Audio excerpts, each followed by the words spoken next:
Hello and welcome to Horse Racing Ireland's Galway Preview. So Martin, we have an exciting week racing ahead of us next week. We have Galway starting on Monday the 29th of July and running through to Sunday the 4th of August. Obviously you've been going to Galway a long time, so we're going to be taking a look at the feature races on the first 4 days of the meeting. Well yes sir, I'm afraid I'm going a lot longer than you think. Going back many years, but Galway, you know, it's a really special place, I have to say. Absolutely, of all the meetings we go to during the year, Galway's kind of unique atmosphere. Yeah. It's a real family, you know, holiday sort of meeting. Yeah. Lots of great betting. Racing's ultra competitive, really is. Every race keenly contested for. It may not be the highest quality as maybe you might get at Leopardstown at Christmas or Punchestown Festival, but every race is keenly fought for. Lots of great betting. The total extremely well. There are jackpots and pick sixes and big trifectas and exactas, and it's kind of a fun meeting. And you know, hopefully with the weather we've been getting the last couple of weeks, if you get that type of weather in Galway, to be huge crowds. Oh, absolutely. And on Thursday and ladies, I expect well over 40,000 people, the biggest crowd I've ever seen in Ireland. It just is a tremendous atmosphere, and you know the racing is keenly competitive. Everyone always wants winners and tips and information. Everybody saves for 2 weeks holidays for Galway, and I think it should be a great meeting. Yeah, and it's the track that every owner wants to have runners at as well, really, isn't it? It's a unique undulating track. Yeah, it's not a great track. Yeah. It really isn't a great track, but at the same time, it's just, you know, everybody seems to love it. It's only a mile and a half, kind of mile and a quarter around. Up and down the hill, you need a horse to act in the track, and you always find previous course form most important. Yeah. Some horses have loved the track, some horses don't handle it at all. But that adds just to the fun and the interest of it all. So hopefully we're looking forward to a great week. Yep, definitely. So then we'll have a look on the Monday then to the feature race. This is the Connacht Hotel QR Handicap. It's worth 42,000 to the winner, so it's going to be a big field and a competitive race. Well, we'll have a full field of 20, so I was having this race, and Dermot Wells has a tremendous record in it in recent years. I think he's won 4 of the last 7 renewals, including last year with Midnight Mist, ridden by young Jane Mangan, of course, who of course is a top class female rider now. Absolutely, yeah. And it's going to be a very strong race again this year. Mr. Well probably be represented by a notable graduate who has been running this race in the past. His recent form isn't that encouraging, but you can never discount one of those wild horses at Galway, so I'm sure he's going to be fairly popular with the bookies. However, William Mullins does seem to have a very strong hand this year, and when he's 4 or 5 entered, the likes of Jagenta, who has won his only 4 races to date, but the one I think if he relies on him is Call Me Bubbles. He finished a good Tour de Decora on Derby Day behind another runner trained by Charles Burns called Domination. I think the ground was probably a bit lively for him on that occasion. The recent rain we've had in the west should help him, and I think you know, the 2 mile trip will suit him to the ground. I think he's got a very good each way chance in what is a wide open contest. But mentioned Dermot Well, and obviously, you know, the first race there, Diplomat, is going to be a fairly strong favourite for him. He won well in Sligo, and a horse called King William finished second, went on and won at Ballinrobe last week. So he'll be fairly a strong favourite to get the punters after a good start. And then of course Dermot Well has won the 2-year-old maiden at Galway at least 22 or 23 times in recent years, and like he really is a man that targets his best 2-year-olds for there. A horse called Mustajib finished 4th in his first run at Takura early on in the year. I think that could be a selected horse, and he could take an awful lot beating in the 2-year-old maiden. But you know, there's lots of tips. It's very hard to give the definite horse at this stage. Absolutely, because we're looking at the original entries. Exactly. You know, so 30 and 40 horses in a lot of races here, so it's not going to be easy to select them. But I think, you know, maybe Call Me Bubbles in the big race on the first day, Diplomat and Dermot Wells 2-year-old, and maybe probably Mustajib. They'd be my 3 for the first day anyway. Yeah, it's difficult to look past Dermot Wells in most of the races, isn't it? Do you know? It is indeed, yes, and certainly is the punters. You know, he had 7 winners there 2 years ago, 9 last year. Amazing. So lots of people just follow him blind. Yeah, absolutely. So we'll move on then to Tuesday. The feature race on Tuesday is the Topaz Mile Handicap. This is actually worth 69,000. Another big race. It's going to be very competitive again, and probably very hard to select the winner looking from the weights or the entries. You know, so yeah, absolutely. So we're lucky last year we actually went for Vastaneo, who actually happened to win the race. He's in again this year for Kevin Prendergast.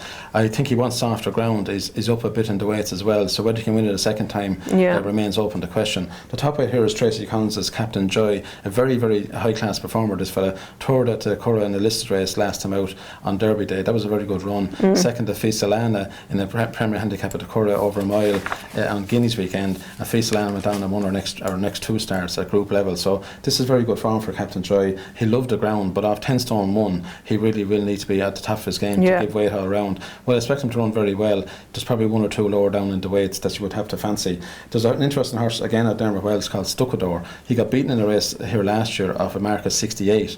Of course, I had to back him on that occasion, and he went on and won his next 5 starts. So he's rated 102 now. If he does line up here, he obviously has to be well respected. He could do a bit more rain, all right, but he obviously is going to be a leading fancy.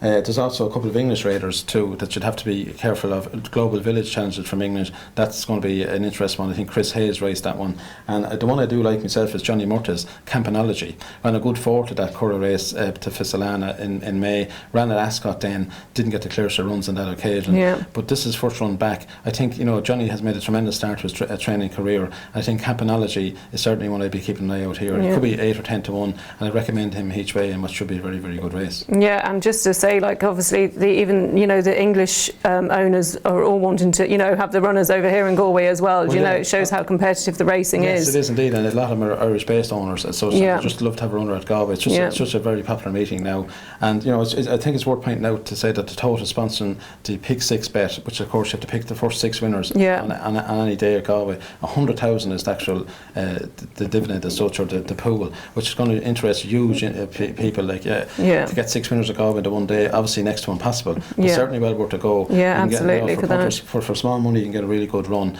and 100,000 is some pot to aim at. Definitely. So we'll move on then, talking of the tote, to the tote day on Wednesday. The feature race is the tote.com Galway Plate. It's a grade A. This is worth huge money to the winner as well. And just mentioning the tote then as well, we've got huge jackpot guarantees as well. That's right. It's 40,000 on Wednesday, and Thursday actually there's 30,000 for Monday and Tuesday. So lots of interest there. Yeah. And as we expect, 22 runners in the Galway Plate, huge field. Bob Lingo won the race last year for Tom Mullins, and that was a very good performance. The ground was quite soft on that occasion. He will probably challenge again, but it's a very hard race to win back to back. Only the likes of Ansar, who's a real Galway specialist, has won this race 2 times in a row in the last 20 years or so. So it's a very difficult race to win more than once. So while he should run well again, it's hard to see him actually winning. There's lots of interest in Mossy Joe at the moment. He's one of the favourites. Very much improved horse as a hunter chaser this year. The champion hunter chase at Stratford on that occasion, beating Salsify very decisively. And while he could be set to carry top weight here, you certainly couldn't rule him out. He's a very, very good horse, and you'd have to be certainly one for the shortlist. Another one I like down towards the bottom of the weights is a horse called Supreme Doc, who's been a bit unlucky. He was third in the Galway Plate, tried at Limerick last time, having looked the winner at the last fence. But the one I'm going to go for here each way is a horse called Clept, again trained by Tom Mullins. He won at the Punchtown Festival, had a nice pipe opener on the flat recently, which would leave him spot on for this. He's a horse that likes good ground, so you wouldn't want to see too much rain. He jumps fairly well. He's just out of his novice class, but I think he's well weighted and could go fairly well. 12, 14 to 1, that type of price. In what is a wide open race where you could pick 10 horses and not have the winner. Yeah, definitely. Sure, we'll go then on to Ladies' Day then. Big day on Thursday for all the ladies. There's 2 sort of big races here. In respect to the flat, we've got the Guinness EBF Corrib Fillies Stake. That's a listed race. Well, that's right, sir. It was a new addition to the programme last year, because we never had a listed race at Galway at the Summer Festival before. Last year's renewal was an extremely exciting one, and Lady Wingshot from Jim Bulgers just beat Dermot Wells' Yellow Rosebud in a really tight finish, and actually both of those could be the principals here again this time round. Lady Wingshot certainly likes the course, will love the good ground. She only had 1 run this season in the Gladden Stakes early on in the year and was quite disappointing on that occasion, but the ground was very soft and maybe she just didn't like the Curragh. She went on and won a couple of group races after winning this race last year, so certainly if she lines up on Thursday, I wouldn't rule her out. Dermot Wells has a couple of interesting ones, and you can be sure that he's going to go for this one in a big way. But there was a filly there he had earlier in the year called Razmea, who actually ran in the English Guineas. Now she didn't make much of a show on that occasion. She had won her Leopardstown Maiden very impressively last year, and she had finished third in the listed race on her first race at the Curragh last October. So if he aims Razmea at this race, I would certainly take the hint and think that this one could win it. If not, Lady Wingshot certainly won't be far away. Okay, so then like we said, the actual feature race on the day then is the Guinness Galway hurdle. It's a grade A. This is worth a huge 156,600. It's probably one of the richest hurdle races in Europe, I think. Without a doubt, sir. That was one of the most competitive as well. 20 runners around Galway, the easy fix hurdles to go lickety split from the very start. You have to jump well, travel and be up all the way in the van, I suppose, in the first 6, 7 all the way. You really need to look and running here. It's fiercely competitive, as you might expect, and you know it's going to be a very good race again this year. Yeah, a couple of English raiders as well. Yeah, indeed. And last year it was a tremendous finish between Rebel Fitz, of course, trained by Mick Winters, and Cause of Causes, trained by Gordon Elliott, who came with a flying late challenge and just failed to get up. Now Cause of Causes might run again, but this time he's saddled with top weight. He's gone up over 20 pounds in the ratings, so he will be doing well to get as close as he did last year. Yeah. Rebel Fitz is going to go in a chase actually on the same day, so it'll be interesting there. He runs a novice chase early on in the programme, and he probably will be a banker bet for most people. But for the Galway hurdle itself, Ted Veal obviously must have a chance. Dermot Well has won this race a few times, so Rock Critic is very interesting too. Although he's only ran twice over hurdles, he's won both times.